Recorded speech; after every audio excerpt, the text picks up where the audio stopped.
Okay, so our next type is this, yeah?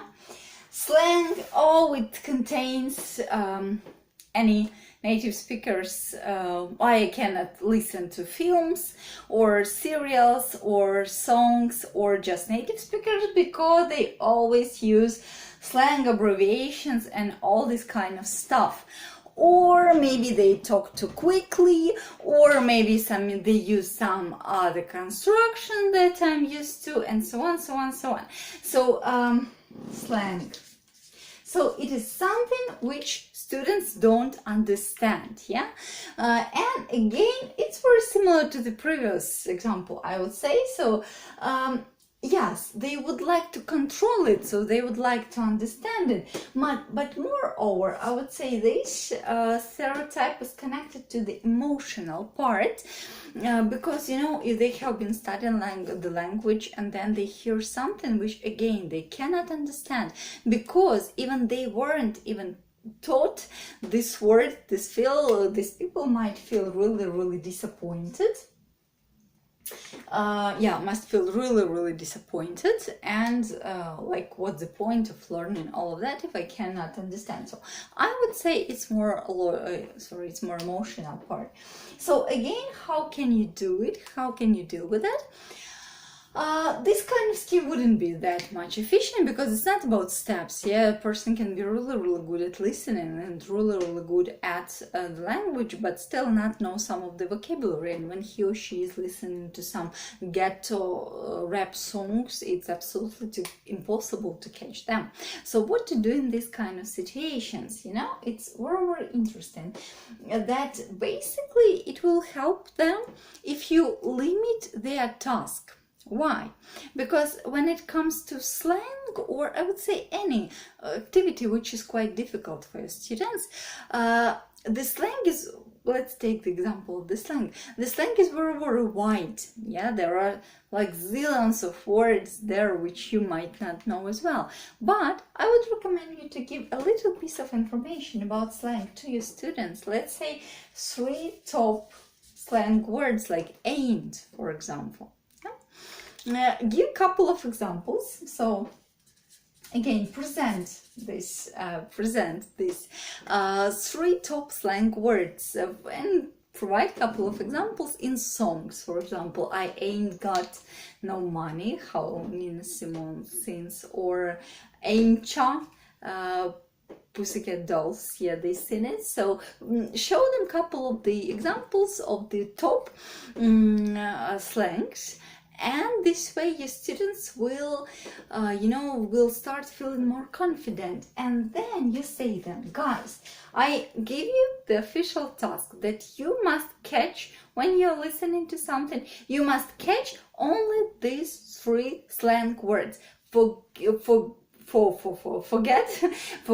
about all the other slang words. You must catch and hear only these 3, and that will be enough. You're forbidden to hear and catch more slang.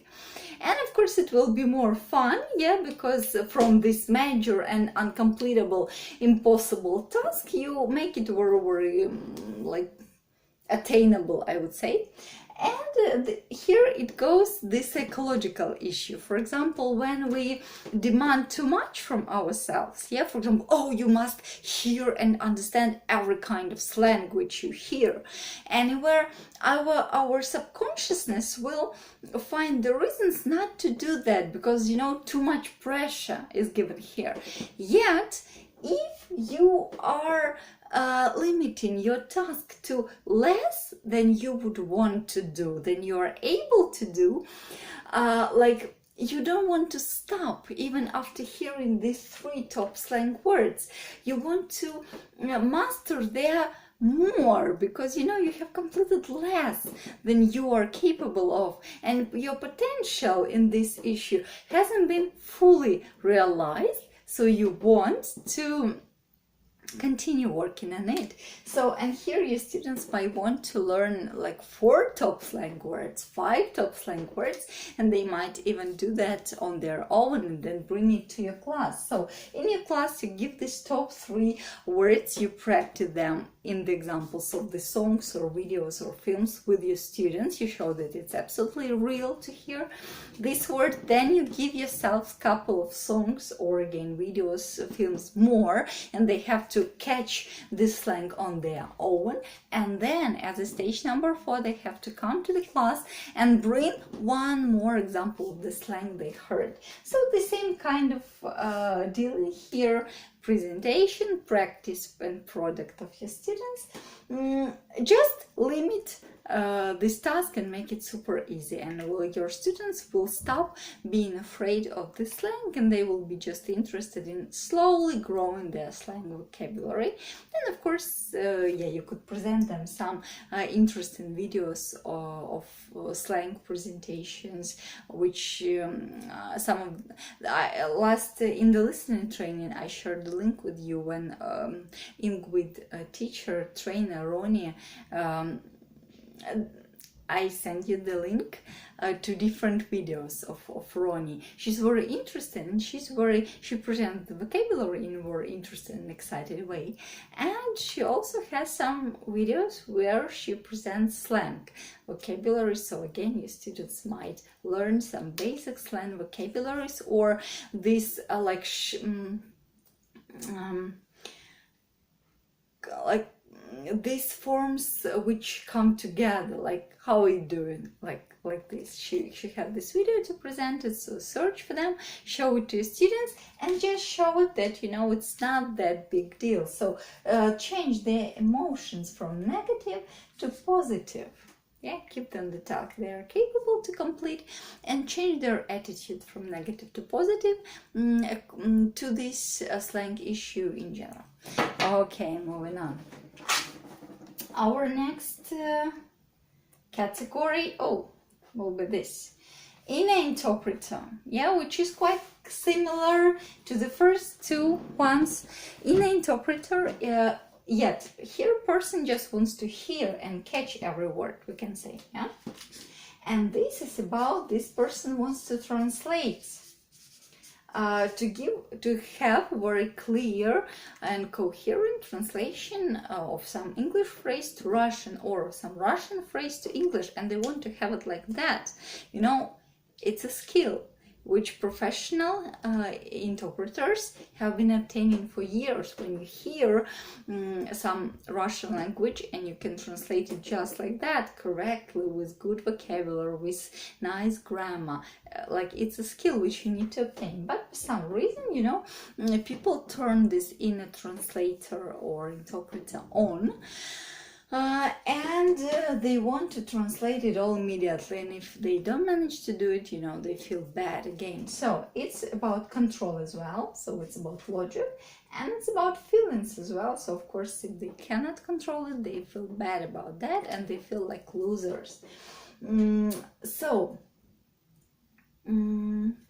Yeah, because here they bring parallels with their mother tongue, like I can understand everything in my mother tongue, so, and express everything I want in mother tongue, why can I do that in English?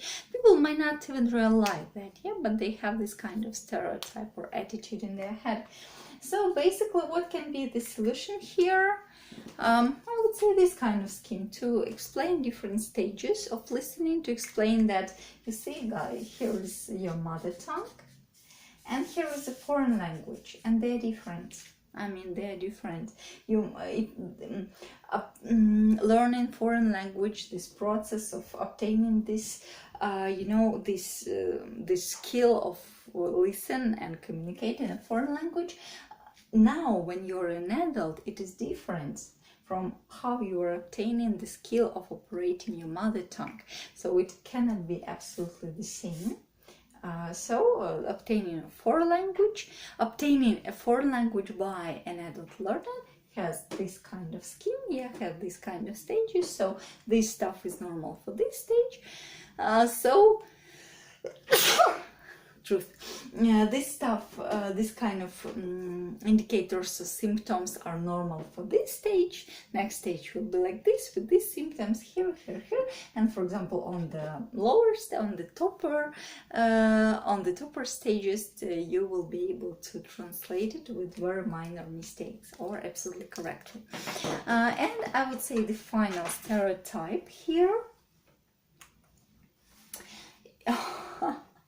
which is my favorite one in general about learning a foreign language, that it must be effortless. Yeah, sure.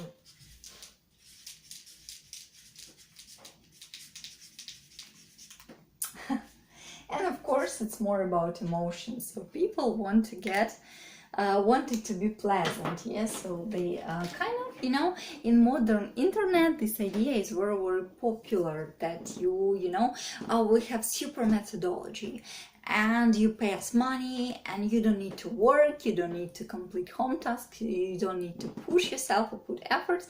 We'll do everything instead of you. You just pay us money, and you will get your results. So maybe you remember that during the grammar training, I was given such a scheme. So how to obtain some knowledge.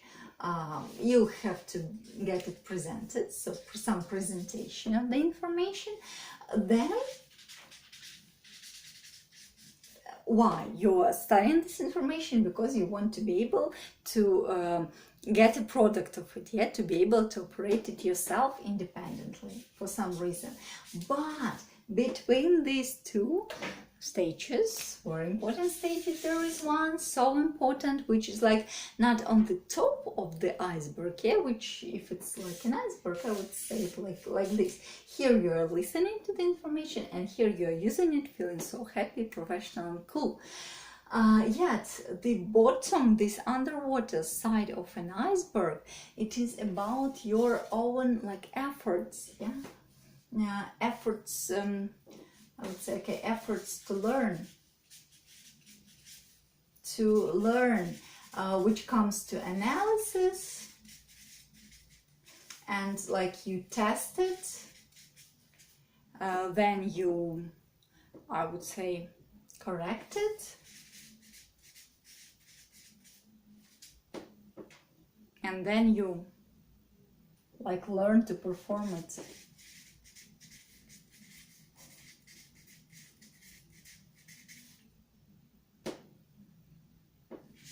Like this, yeah. So you and it comes in circles. You analyze information, you try it, then you see the result, then you correct it, then you try it again, then you even like your performance not here. So you just you're moving within these stages, from here to here to here to here to here, and this underwater side of an iceberg. And of course, if you want to sell your products easily, I guess, and if your audience, yeah, is not that much strong with logic, I would say. So if you just want to sell something to the general public, yeah, to people who are not very strong at analysis, I must admit, you just mustn't say about these underwater periods. You just have to promise, you pay me money and you get this. I present you the material in some super cool way, and then effortlessly you are able to use it. I would say yes, if you divide information into two small pieces, but still without your students' efforts, they will never learn it. Like, it's impossible. Iceberg, it's, it's all iceberg, not only the top of it. This information, which comes from internet and all these copyright titles, which I used to use and I still can use from time to time in order to attract people, they all make this I would say common vision of that it all must be effortless. And if you cannot do something, it means the methodology is wrong, the teacher is wrong, or you are wrong. So something is wrong here. And can you imagine if a baby, when learning to walk, just after he or she has made first steps and falling down, the baby just says, I don't think I'm talented enough to walk. I don't think I can do it. You see, all the world, all the circumstances are against me. I haven't deserved it. Maybe I should try some other method to do it, just walking on my arms. Maybe I will be more successful there.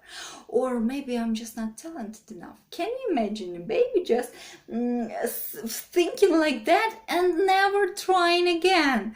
We would never have started walking. If we had performed this kind of thinking. But when people grow up, for some reason they often don't see this obvious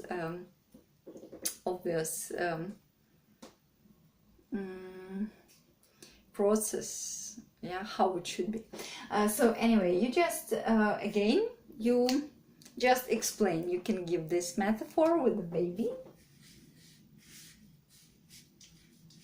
learning to walk, and say the same, that guys, foreign language is like the major, it's one more universe, it's like obtaining one new profession. Yeah, there are so many rules and exceptions and just principles and just pieces of information which you have to work out, so it's impossible to make it effortless because of this. And you can explain them this baby kind of situation and make it present more solid arguments with this kind of scheme with the iceberg. Presentation, product, and here comes, I would say, the learning process comes here. And I would also tell you that I would like to warn you that, of course, when you have only started your lessons with your students, or when you have only achieved this information, of course, you have to go to your students and explain this to them. Yet, you know, some people, even if they know this kind of information, they pretend they don't know it because for some reason they don't want to admit that it's work. Yeah, that learning language and obtaining listening skill, it's work. They have to put efforts. Maybe they're afraid to get too tired, or maybe they're afraid to become a loser, so not succeed in that.